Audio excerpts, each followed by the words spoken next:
내가 작업을 좋아하는 까닭은 우리가 내면으로 들어가서 우리 자신의 행복을 찾도록 돕기 때문입니다. 그것은 또한 이미 자기 안에 있는 변하지 않는, 늘 현존하는, 늘 기다리는 그것을 경험하게 해줍니다. 당신이 지금껏 기다리는 스승은 당신 자신입니다. 당신이야말로 당신의 고통을 끝낼 수 있는 바로 그 사람입니다. 바이런 케이티는 현실과 다투는 생각을 알아차리기 위해서 지금 있는 현실 때문에 우리가 고통을 받고 있다고 얘기를 합니다. 마음이 티없이 맑을 때 지금 있는 것, 그것이 바로 우리가 원하는 것이라고도 얘기하고 있습니다. 일자리를 잃었을 때 일자리를 잃지 않았더라면 얼마나 좋을까라는 질문과 나는 일자리를 잃었어. 지금 내가 할 수 있는 일이 뭘까? 둘 중에 어떤 쪽이 더 무기력하게 들리는지 확인해 볼 수 있습니다. 바이런 케이티의 이 작업은 당신이 일어나지 말아야 했다고 생각하는 일이 실제로는 일어나야 했다는 것을 보여주고 있습니다. 그 일이 일어나야 했기 때문에 일어났다는 것이죠. 그것은 세상의 그 어떤 생각하고도 그 사실이 바뀌어지지 않는 현실입니다. 그래서 지금 일어나는 일을 거부하지 않으면서 마음의 갈등과 혼란 없이 지켜볼 수 있다는 뜻이기도 합니다. 우리가 원치 않은 일이 일어났을 때 그것을 마음으로 거부한다고 해서 어떤 도움도 일어나지 않기 때문입니다. 하지만 우리가 그것을 알면서도 계속 그렇게 하는 이유는 어떻게 멈춰야 하는지를 모르기 때문에 그렇습니다. 그래서 내가 지금 있는 현실을 그대로 사랑하면서 내가 이 현실을 거부하면 내 자신이 괴롭다는 것을 자각하기만 하면 됩니다. 그리고 현실 그 자체가 그대로 좋다는 것을 인정하고 수용하면 된다는 의미이기도 합니다. 우리가 현실에 맞서기를 멈춘다면 우리의 행동은 단순하면서도 물 흐르듯이 친절하게 두려움 없이 일어날 것입니다. 자신의 일에 머무른다는 것은 다른 사람에게 뭔가 최선인지 안다고 생각하면서 내 일로부터 벗어나지 않는 것입니다. 아무리 사랑으로 포장을 해도 그것은 오만이고 또 그 결과는 걱정과 긴장, 두려움만 있을 뿐이기 때문에 그렇습니다. 생각을 이해로 만나는 것은 우리가 믿지 않으면 생각은 해롭지 않기 때문에 고통을 일으키는 것이 생각이 아니라 생각에 대한 집착이라는 것을 알면 됩니다.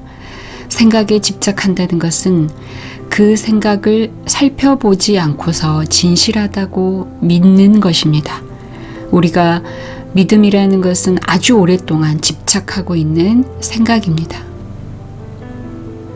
나는 오늘 생각하지 않겠어 라고 말을 해도 생각은 저절로 나타나기 때문에 구름이 텅 빈 하늘을 흘러가듯이 허공에서 또 허공으로 갈 수 있도록 머무르지 않고 지나갈 수 있도록 집착하지 않으면 됩니다. 그러면 생각은 우리에게 조금도 해롭지 않는 것이 되는 것입니다. 바이런 케이티의 더 웍의 실제 사례를 함께 보겠습니다. 한 상담자의 문제는 아들이 너무 이상해서 화가 나고 나를 걱정하게 만든다는 주제입니다. 이분의 문제는 아들의 현재 모습을 고치고 다른 아이들처럼 자라기를 바라는 것입니다. 바이런 케이티는 이분의 사례를 관중들에게 똑같이 묻습니다.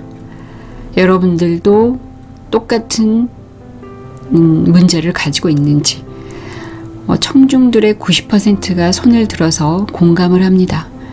바이런 케이티의 말은 우리의 모든 문제들은 이렇게 새롭지 않고 늘 재활용하듯이 있는 문제를 모두가 다 똑같이 경험하고 있다는 것을 확인시켜 줍니다.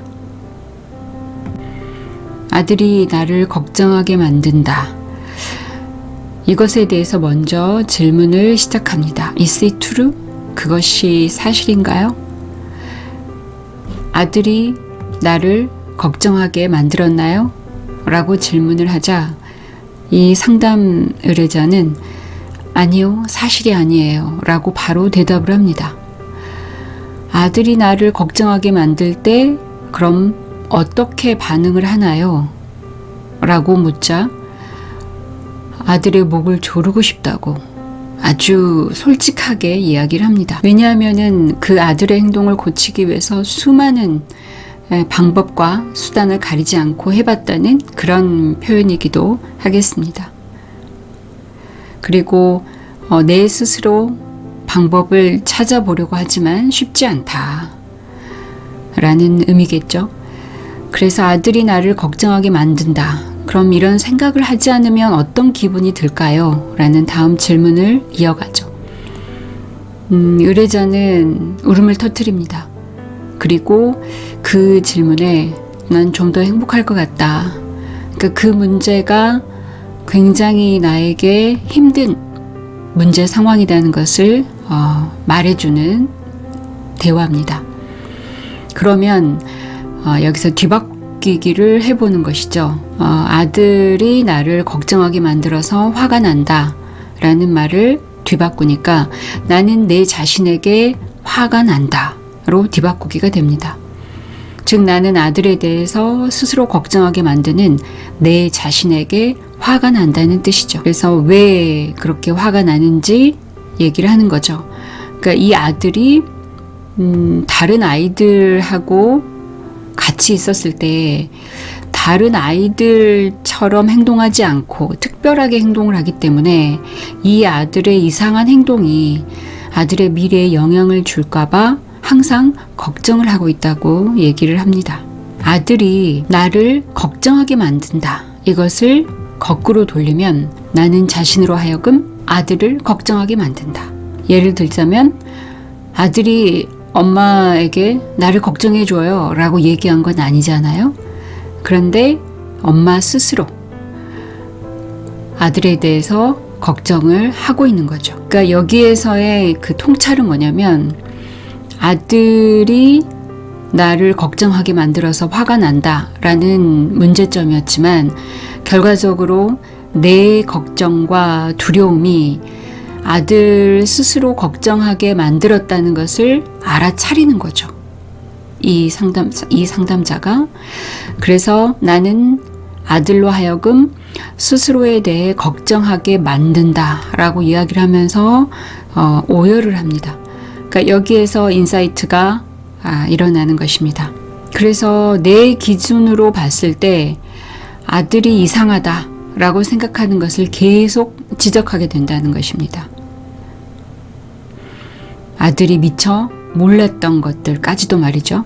그래서 이게 엄마의 두려움이 그대로 전이가 되는 것이죠.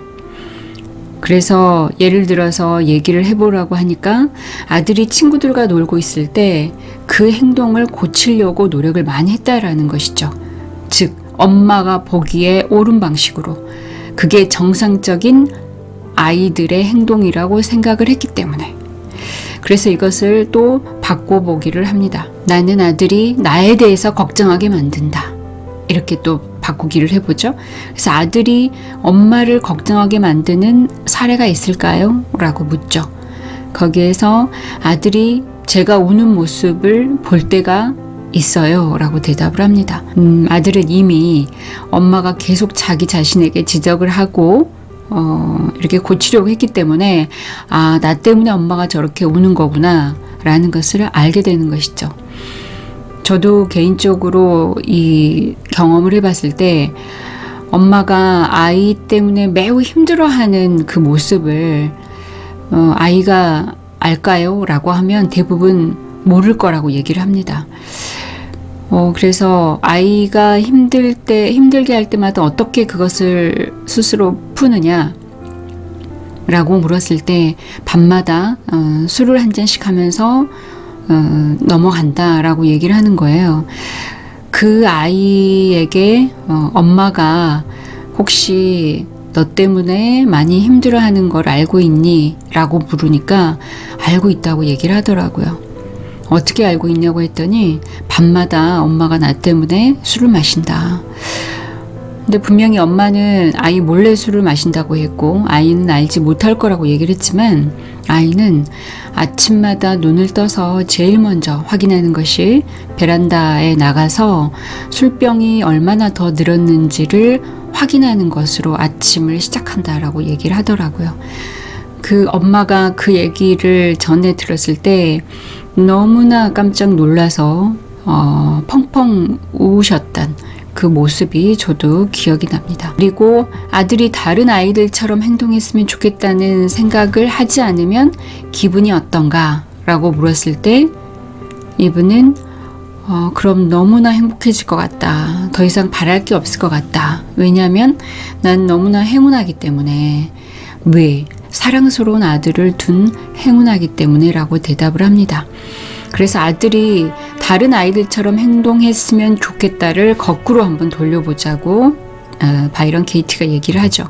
그랬을 때 아들이 다른 아이들처럼 행동하지 않았으면 좋겠다라는 파격적인 뒤바꾸기를 합니다. 그러면 왜 그렇게 생각하는지 예를 들어달라고 했을 때 제 아들은 다른 아이들보다 착하고 또 그런 착한 성품이 앞으로도 변하지 않았으면 좋겠다라고 대답을 하죠. 저는 이 부분에서 마지막으로 이 의뢰자가 굉장한 깨달음이 왔겠구나라는 생각을 했습니다. 그러니까 내 아들이 가지고 있는 강점, 내 아들만의 고유한 특성, 기질, 이것들을 배제한 채 다른 아이들이 가지고 있는 강점, 다른 아이들이 가지고 있는 어떤 그 평범한 기질, 이런 것들을 담길 바랬다는 것을 여기에서 알게 되는 것이죠. 다시 한번 뒤바꾸기를 해봅니다. 굉장히 재밌는데요. 다른 아이들이 내 아들처럼 행동했으면 좋겠다 라고 얘기하면서 드디어 이 의뢰자가 웃게 됩니다. 그래서 예를 들자면 내 아들은 매일 즐겁게 살고 또 그 아들은 매일 기쁘게 살기 때문에 그렇습니다. 그래서 결과적으로 아이에게는 아무런 문제가 없고 나에게 모든 문제가 있었다는 것을 알게 하는 것이 이 작업의 핵심이고 또 그 결과물이기도 합니다.